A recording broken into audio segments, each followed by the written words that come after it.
Welcome, Fighters Share Nation. It is 7 p.m. Eastern Standard Time, and it's time for the Fighters Share Report. Yes, this is the formal show. A little less ignorance, still the same information. Hey, I'm Brew. This is the Badger. What you know, bro?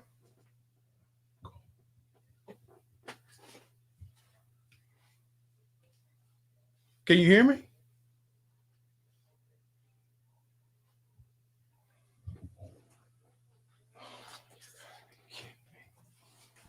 I don't know what happened just then, brother, but I can hear you. Can you hear me? Yeah. Can you hear me I now? don't know. Yes, I don't know what happened briefly, but we lost contact. But yeah, it's hump day, the middle of the week. I'm happy to be here, man. We got a pretty good show rolled out for him, man. So I'm here for it, brother. And hey, happy Wednesday to you two and the little angel that's appearing in your background back there. Little Angel, that's what you're calling her. Okay. All right. See? See how angelic that voice is? Very angelic. That's what's running through my mind right now. I bet. I love her. I love her to life. I love her to life. Hey man, that's the only way to be, brother. And like I said, it's just gonna make you a better human, believe it or not, bro. That's what they keep telling me. Um, hey, it's making it easier to shave my head because hair's just falling out all over the place. so, you know, So listen. let's. I'm sorry. Go ahead, bro. My bad. My bad. No. I'm excited about this. You ready to jump into it? Yeah, man. Let's get it cracking, bro. So you know how we do it. First Oh, segment, OMG. What we got, brother? listen. We got fight coming up. I saw it on Brawlers Report. Uriah Hall will face middleweight legend Anderson the Spider Silva in the main event of UFC Fight Night on October 31st. Halloween is when they go put this on. This ought to be interesting. Do tell. Please tell me why you think this is gonna be interesting at all. I didn't mean interesting in a I need to turn in and watch kind of way. I mean interesting as in how bad is the rest of the card? Or they just need names in this one. But listen. In all reality, Anderson Silva comes to fight every fight. He's not the same Spider who held the title, but he's still gonna come in there and fight. And Uriah Hall, that's your boy. You can tell us about Uriah Hall. Nah, man. Despite all the other issues that he got going on, at the end of the day, bro, he is a legend in this sport. He was one of the first guys that looked like us to cut his teeth in this sport. So you know what? I'm all for it. Listen, Dana White is forget Donald Trump. Can we say Dana White is like the Teflon Don of combat sports? I mean, this guy says and does all the wrong stuff all the time, but he manages to just keep reinventing himself. This is his version of the OMF belt or the OMF series, Right. where Mike Right. Tyson and the likes are creating this League of Legends. Dana White just says, "Oh, well, I'll just go back and recycle my old guys that want to keep fighting and bring them right back. Right. No additional promo, no additional nothing, and I get to keep it all." I mean, Right. he's good, bro. He's good. Listen, I'm gonna start calling him T Pain because all he does is win, win, win, no matter what. I'm telling you. He- I mean, he's done such a good job with these fights. We already stopped talking about the woman in Brazil. Yeah, yeah, and I mean it's and what's interesting and compelling and also kind of sad is that there is a demand for this, right? As much as we and the people that are really into the community understand what this looks like when the lights go off, there is a demand for this kind of stuff. He has the deepest pool of them all because guess what? None of his guys have any allegiance with anybody else. They're either in the UFC or they're not. And they all want to get back and then relive their glory days. Whereas fighters depend on who their promoter was, if the promoter's still alive, did they leave the sport on bad terms? All these other things are happening with these other guys. Dana White reaches back into his time machine, pulls out these guys who are legends in the sport, and check this out too. The MMA fan is a lot more forgiving than the boxing fan. No matter how these guys ended their career, they will still come out and want to see these guys and pay them the respect they deserve as being the gladiators at the top of the sport they once were. You're right. You are completely right on this. MMA fans will, hey, long as they can see somebody fight, they don't really care who it is. Really? I mean, it's a guy I remember growing up. So, he got me into watching MMA back in 2007. No matter that he was 30 in 2007, now he's 43 in 2020. He might have flashes of brilliance.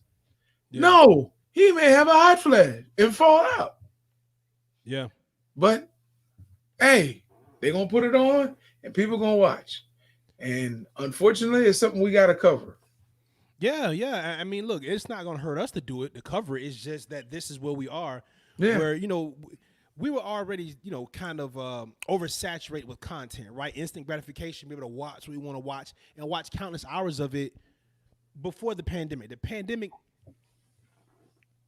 expounded on that, right? It was like an exponential explosion of growth for content. They can keep doing this, so people going to keep watching, man. So am I mad at them? Nah. Do I like it? Nah. But is it going to happen? Yeah. So whatever. Yeah, it's going to happen. And when I saw it breaking news today, I was like, I guess we better be one of the first to talk about it. Yeah, why not? There were a couple of things that broke, but I mean, that one was the one I was like, yeah, we really need to lay this out for people. Y'all need to stop requesting this. This is crazy. It's crazy. Wild times we living in, bro. All right, moving on to punch, counter punch. We haven't done one of these in a while. Hey, this is where you lose.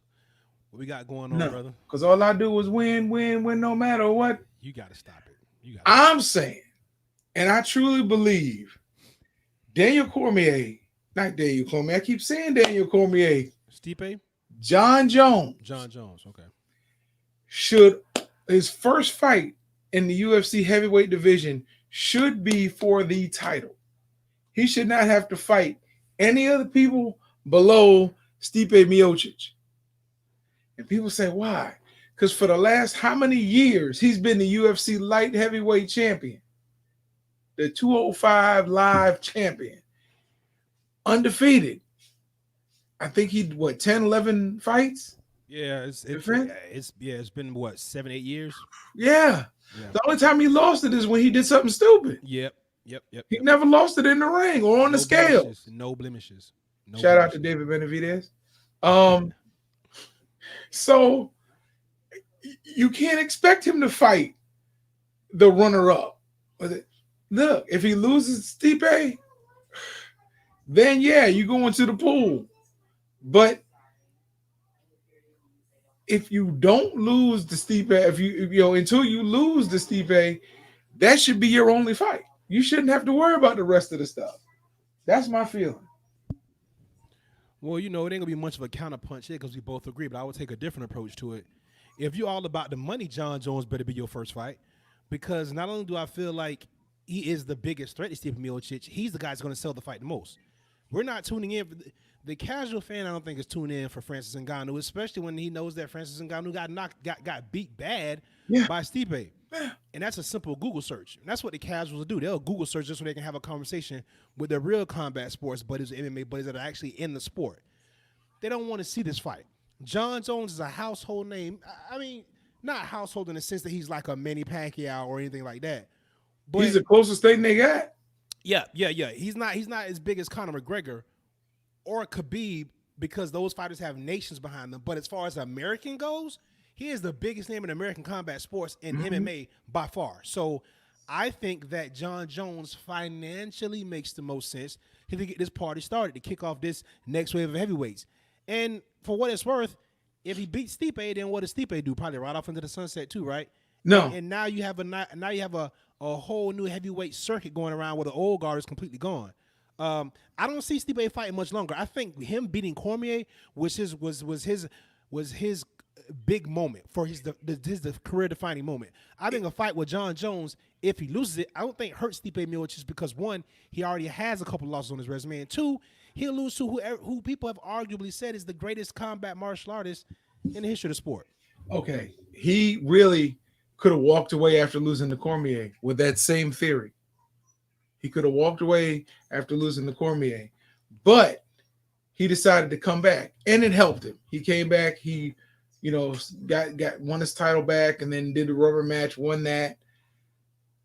If he loses to John Jones, somebody's gonna get in his ear and say, "Well, you need to get your title back, then retire. Don't be the first one to beat John Jones legitimately." Again, you may be right. It just depends on how bad Stipe wants that. Yeah, well, I mean, I don't know. I tend to think that with Stipe, I think of course he'll want a rematch. I think as the reigning heavyweight champ, 2-time heavyweight champ, I think he deserves a rematch with anybody he fights, whether it's Francis, whether it's Curtis, whether it's um, a boy from Texas, the Black Beast, whether it's John Jones. I think there should be an automatic rematch clause in those fights. He deserves that. He Yeah. has earned that right. But again, losing to John Jones, if he loses to John Jones twice, still does not hurt his record because most people will tell you that they think that John Jones, again, I'm repeating this ad nauseum, is the greatest martial artist in MMA history. So Yeah. I don't. It's kind of like if when well, I guess I can use that analogy, but I was gonna say when Roy Jones beat John Ruiz, John Ruiz was not one of the greatest heavyweights, nor was he probably the best heavyweight at that time. He just was the easiest of the heavyweights that had a belt that Roy Jones could get to. But John Ruiz's stock did not go down because he lost to Roy Jones Jr. If you get what I'm saying, like that's not what's going to define John Ruiz's career. Like, oh, you lost to Roy Jones Jr. So what? So did 60 other people. So I don't know. It's just my take on it, bro. No, I got you. It's gonna be interesting. Hey, yeah, I said it. Yeah, I said it. And we have kids watching this show, so I didn't put the one expletive that should be in there. I think I know you're going with it. DC is the man. Listen, the more I learn about this guy, being a former wrestler, I immediately gravitated towards him because of his wrestling acumen. Just he's a phenomenal wrestler. But the more I started, I keep finding out things about him. Like I didn't know that he was shot when he was 7 years old. Down in Louisiana. I had no idea. I didn't know he turned, huh? That makes two of us. Right. I didn't know he turned down an LSU football scholarship to chase wrestling. Yeah, I saw that. I want somebody to validate that. Who was the coach back then? It was it Les Miles? I mean, not Les Miles. Was it Nick Saban? Who was the coach back in like 99, 2000? That's around the time Cormier came out. I would want to know who the coach was back then just to validate that, because if that is indeed true, that is next level, bro. I'm sorry, go ahead. We'll validate that. That's a beatdown discussion. Yeah. Also, we knew he was a 2-time Olympian, but I didn't realize he had a daughter that tragically died. Right. Now that was what I was waiting you to get to. Go ahead. I had no idea, bro. Yeah. I saw that I think yesterday or earlier today. Then while he's a double champ in the UFC, he's still coaching high school wrestling. Gilroy. Shout out to Gilroy High School. I mean, look, I will say this, and these are moments where you look at guys and you're like, you know what? This man deserves his flowers while he can still smell them. What attracted me to Daniel Cormier was his work ethic. Didn't really identify his personality too much. No. I kind of identify where he comes from, small country town in Louisiana, growing up in the South. I kind of empathize with some of those things. Other than that, didn't really know much about him. Like I said, personalities didn't really match a lot. A lot of the things he did, he does, doesn't really align with me. He's just not the kind of guy I think I would really be good friends with. But then the more I dug into this guy and got his story, I am so impressed. And the way he reveres his father, the way he talks about the guidance and the things his pops instilled in him, that is what won me over, because I feel like I had a similar relationship with my pops. And I'm sure you still feel that way about you having your pops in the relationship that you guys have. So, man, I think this man is dope. He needs his flowers. He needs all the praise. He is one of the greatest ever step into the octagon. And, if his accomplishments in the sport don't validate it enough, his accomplishments as a man into the community that he is in right now says a lot. I didn't like him when I first saw him. I didn't like him. Forget identify with him. I just didn't like him.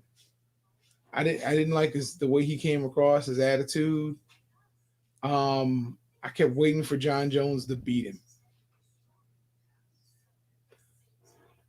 But then I started hearing stuff about him and looking into him. And I'm like, when John Jones is messing up outside the ring, the octagon, this guy was on his game inside and outside the octagon. And it wasn't like he wasn't acting good per se for the cameras. He was just a good dude.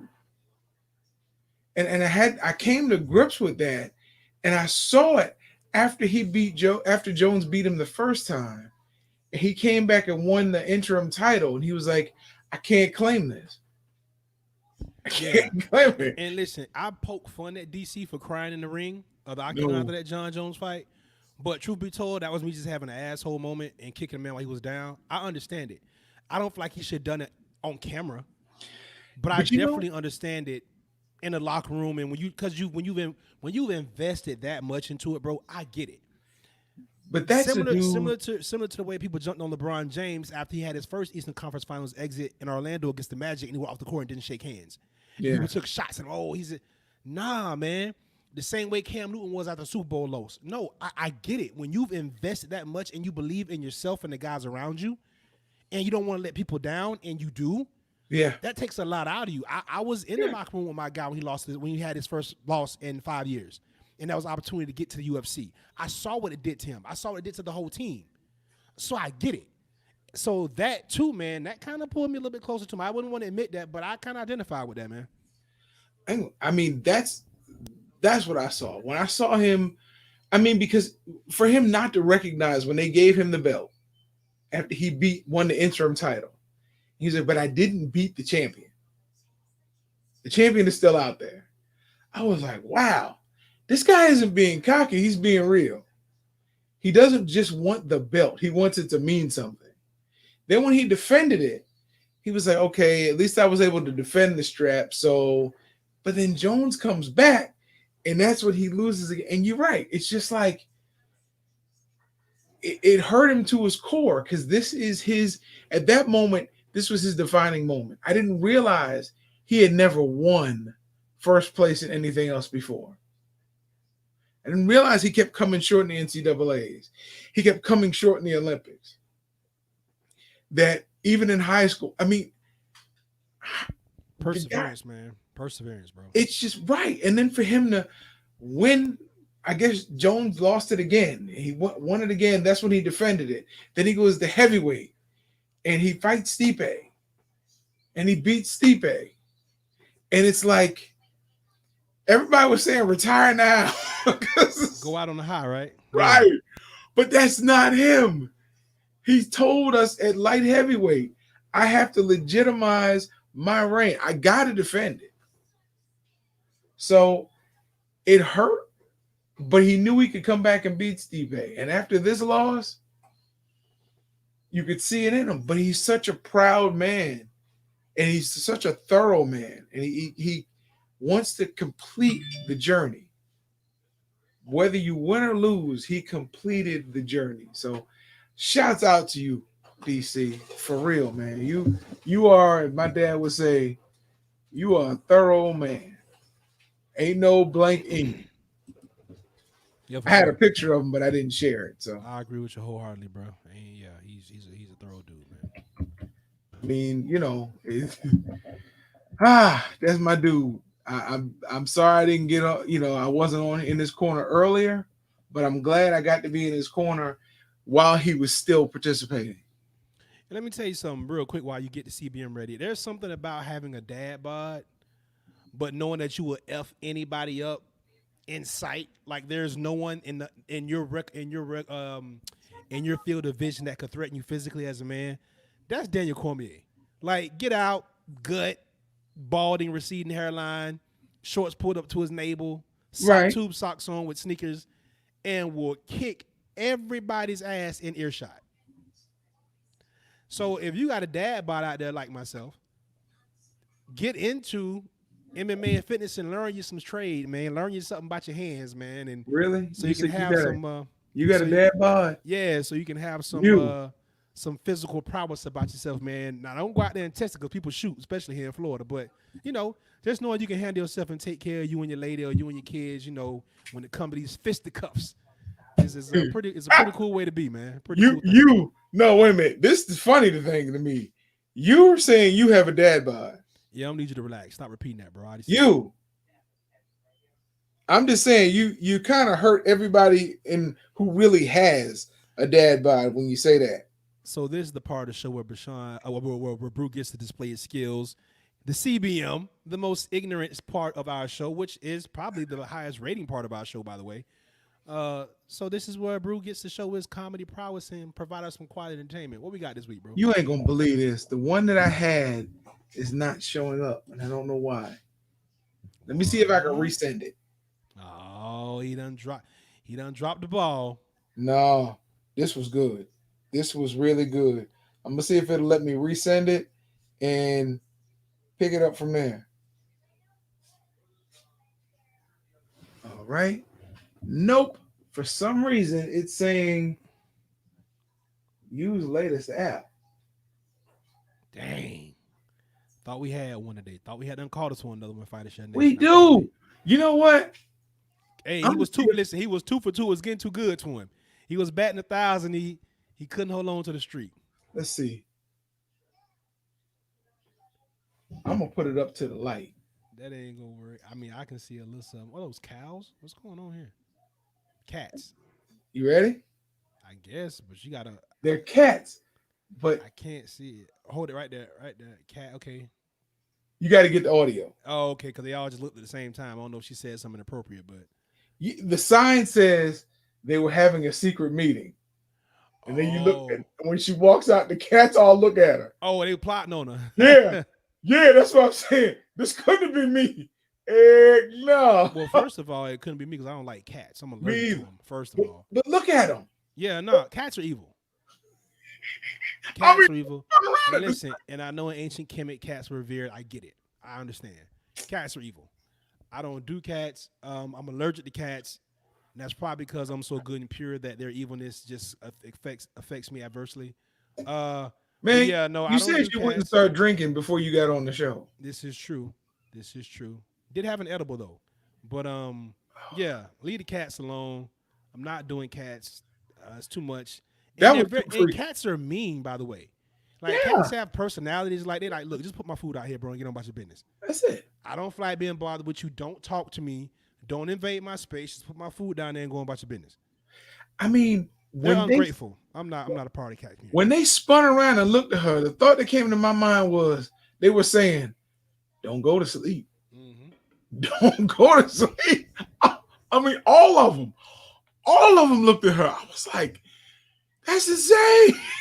Pet Cemetery, bro. Yeah, couldn't have been me. Yep. Couldn't have been me. I'd have locked the door, and when they saw me again, I had a water hose and a 45. Yeah. So, y'all got a choice. You going to work with me somehow? Y'all got a choice. I wouldn't go play with them. Woo! Look, I'm still claiming that one, even though I had technical difficulties. I'm still claiming that one. Yes. Dana White time. All I do is win, no matter what. Right. Now he's gonna run that in the ground. He is gonna run that in the ground. Yes. Jeez. Yes. Get your swag tag. Got brew. That's the championship title right there. So shout out to my wife, my daughter, my mom, my pops. Shout out to Daniel Cormier for all the things we listed and the stuff we still yet don't know. But hey, you're a champion without the belt. And I remember Mike Tyson saying that the belt does not make you a champion. It's what you become, what's inside, the way you display yourself, the way you handle yourself. That's what makes you a champion. That belt is hardware. Those are all facts indeed, my brother. Yeah. Matter of fact, you can go buy a belt. I think I'm going to do it. I don't know. Anyway, shout out to you, bruh, for making this Hump Day edition a great one. Oh, We getting real good at this thing, by the way. Y'all stay tuned. This is gonna get better each time. I know we've been saying it for a while, but the changes are coming. Tap in with your people out there, man. It's mental health is important. Like I say every time, man. Just checking on people, asking how they doing. That saves a life.